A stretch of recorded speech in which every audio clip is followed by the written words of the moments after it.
Hello friends, how are you all? My name is Harshit Dwivedi and I welcome you back to my video. So in this video friends, I will be discussing Union Public Service Commission complete details with you.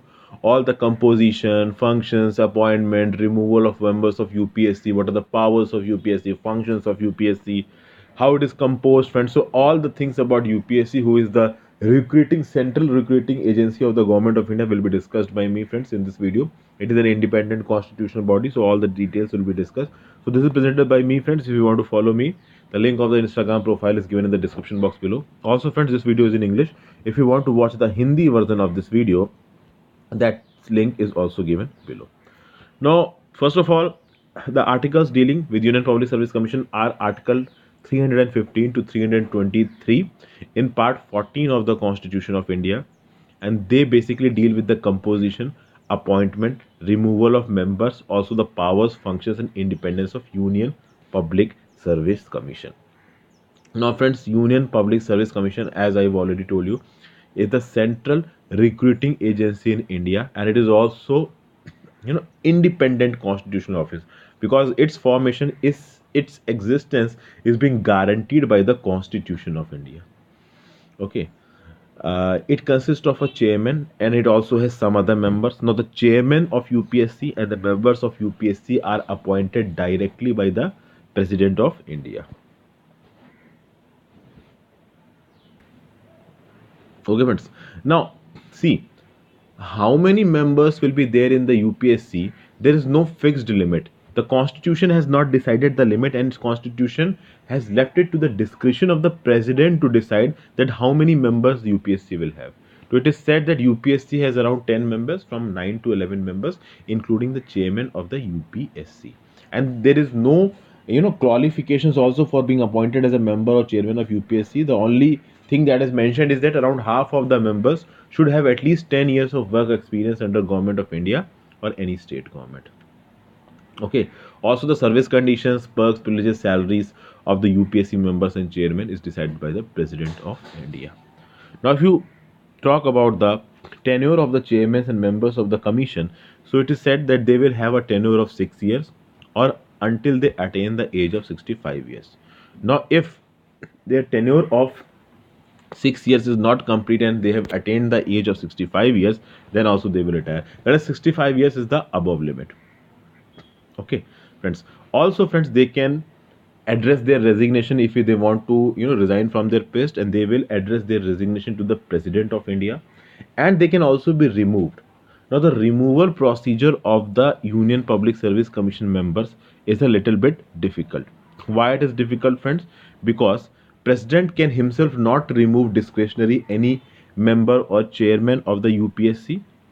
Some conditions which by which the members and chairman of the UPSC can be removed is that the first condition is if he is adjudged and insolvent, he becomes bankrupt.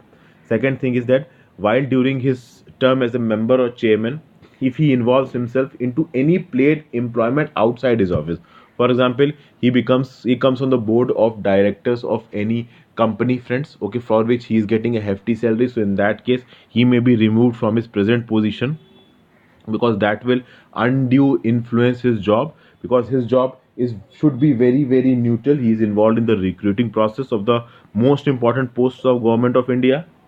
Then, friends, the third thing which we talk about, that if the president finds that the person is suffering from infirmity of mind or body, he's suffering from body or he's suffering a mental disorder, so in that case also he can be removed by the president, friends. So these are the removal process. Now, in addition to all these removal processes, there is one more process which is removal on the basis of misbehavior. Now, the UPSC members can also be removed from their positions because of misbehavior. And in case of misbehavior, what will happen? That, friends, the president will refer the matter to the Supreme Court for an inquiry.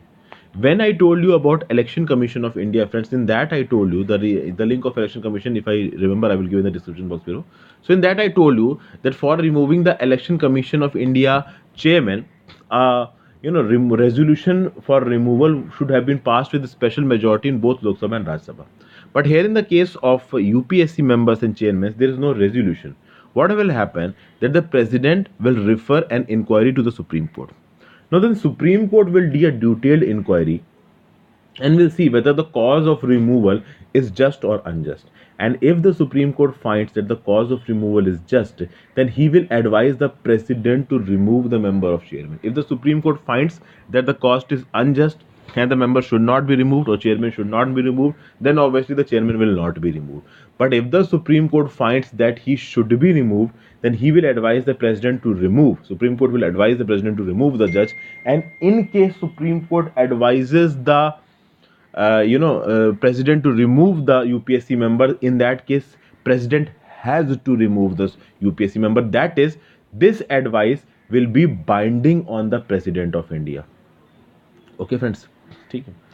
Also, when this inquiry process of the Supreme Court will be going on, at that point of time president can also suspend the working of the chairman or member of the UPSC.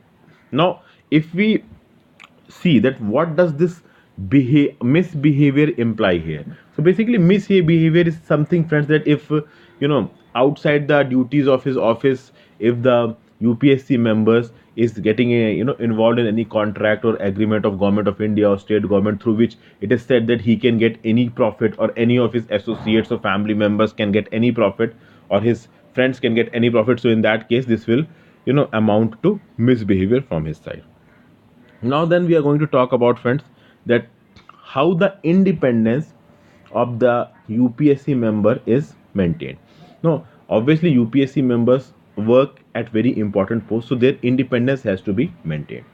So friends, they have security of tenure. That is, UPSC members cannot be removed from office discretionarily by the president. They have security of tenure. It is being told that they will hold the office for 6 years or 65 age, whichever is earlier. So any UPSC chairman or member can be removed from office only according to the conditions and grounds which are mentioned in the Constitution of India. As those conditions and ground I have already told you, what will happen? A inquiry will be sent to the Supreme Court. Supreme Court will conduct the inquiry, and if Supreme Court says that he should be removed, then he will be removed. Okay. So the UPSC member and chairman both have security of tenure. In Election Commission of India, only the Chief Election Commissioner had the security of tenure, and members, normal election commissioners didn't have. Regional commissioners didn't have. Also, friends, when the UPSC member is appointed, there are some conditions of service of the UPSC members and chairman. Okay, and now those service, and there are some salaries, allowances. So all of these allowances, perks, privileges which are given to the UPSC chairman, after his appointment they cannot be changed or varied to his disadvantage. For example, if UPSC chairman or member is not willing to abide by the directions of the government, so this cannot be the ground for disadvantaging or varying his salary conditions or his service conditions. So once he is appointed, at whatever service conditions the member was appointed, those service conditions will not be varied, will not be changed. Okay. Also, the salaries, allowances, pensions, so of the chairman and members of the Union Public Service Commission, they will be charged on the Consolidated Fund of India. Okay, now friends, I have already told you about the charged expenditure. What is charged expenditure? That expenditure on which voting in the parliament cannot happen. That is, they have to go. For example, salaries of the president, salaries of the vice president, okay, salaries of the Supreme Court judges. So these are charged expenditure. Okay friends, that is, they will have to go to the people. They cannot be stopped by voting in the parliament. So all the salaries and pensions and allowances of the chairman and members of UPSC are charged expenditure on the Consolidated Fund of India. That is, parliament cannot vote to stop this expenditure.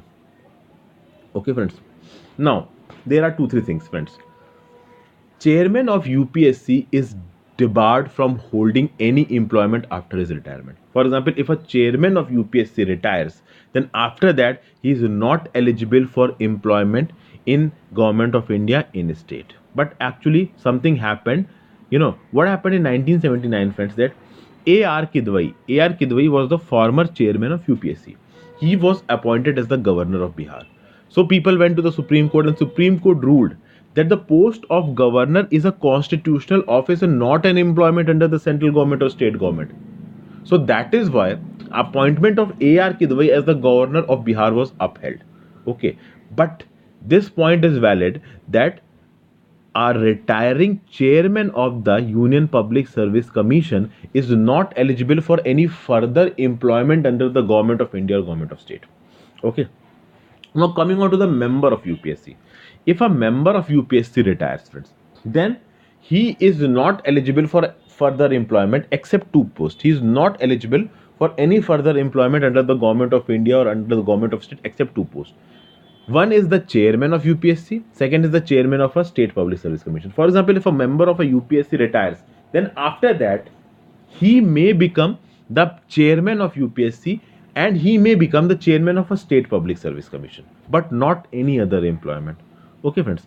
And friends, if a member of UPSC is retiring, then again he cannot become a member of UPSC or SPSC. He can become the chairman of UPSC, he can become the chairman of SPSC, but he cannot become the member again. Okay, similarly, a chairman of UPSC, if he retires, again he cannot become the chairman of UPSC. That is, chairman of UPSC can become the chairman of UPSC for one term only. So these are some important things that you should keep in your mind, friends. They are very, very important. Okay. Now coming on to the functions of UPSC, there is not big deal. You don't need to go in too much detail about it. The most important things that I will be telling, just focus on that. First of all India services examinations are being conducted through UPSC, and also examinations for services in the centrally administered territories are also conducted by UPSC. For example, the civil services exam of UPSC, you will see there that, friends, in that civil services examination, when you will be filling your DAF form, you will see that Daman and Diu civil services, Puducherry civil services. So these type of services are also there. So these are the union territory services. So they are also being filled by UPSC through the civil services examination. So a lot of such examination, other examinations is being undertaken by UPSC. Now, if one state or more than one states or a group of states request Union Public Service Commission, to conduct an exam or to operationalize a joint recruitment for services in their states in which special qualifications are required, so in that cases Union Public Service Commission can assist the state to do so. Okay. Any other request which is made by the state government, okay, and the, you can say, or the state governor, can be made to the Union Public of Service Commission to the conditions that President is giving his approval that yes, UPSC can take the job. Also, friends, many matters related to personnel management are also being done by Union Public Service Commission. For example, what will be the method of recruitment to civil services? What will be the principles that should be followed while making appointment in civil services? How the promotions will be done? How the transfers from one service to another service, one department to another department will be done? What will be the eligibility conditions of the candidates who are being appointed to civil services? How promotions will happen? How their increments will be will happen? How will their demotion will happen? How retirement will be there? How can they be removed or dismissed from the service? So all of these things, UPSC will be talked to or discussed with while deciding on these matters. So UPSC has a big say in all of these things, friends. Okay. So anything which is related to personnel management, UPSC can be consulted. Okay, now there is one exception, friends. If the government fails to consult UPSC in any of the matters related to personnel management, then that doesn't mean that the government cannot do it.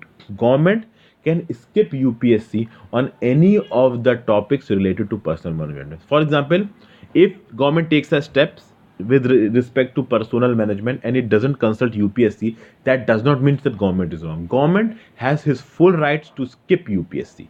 That is, discussing with UPSC is not mandatory for the government. Okay. Also, if UPSC selects a candidate, then government can still reject that candidate on proper grounds. That is, government's decision cannot be arbitrary. But yes, government can skip the authority of UPSC. Okay, friends. Also, every year what will happen, that Union Public Service Commission will make a report and present its reports to the president. President in his turn will place the reports in front of both Raj Sabha and Lok Sabha and will tell that this advices were given by the UPSC. These advices have been accepted and some advices have not been accepted. And those advices which have not been accepted by the government, reasons for non-acceptance of those advices will be detailed on the floor of the house. Also, friends, any non-acceptance of the UPSC advice has to be assented to by the appointment committee of the Union Cabinet.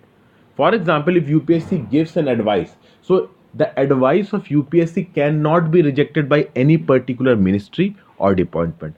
If the advice of UPSC has to be rejected, non-accepted, then in that case, appointment committee of the cabinet will give its assent, friends. If the appointment committee of the cabinet says that yes, we are not going to accept this advice of UPSC, then it will not be accepted. Any individual ministry, department, or ministry cannot reject the advice of UPSC.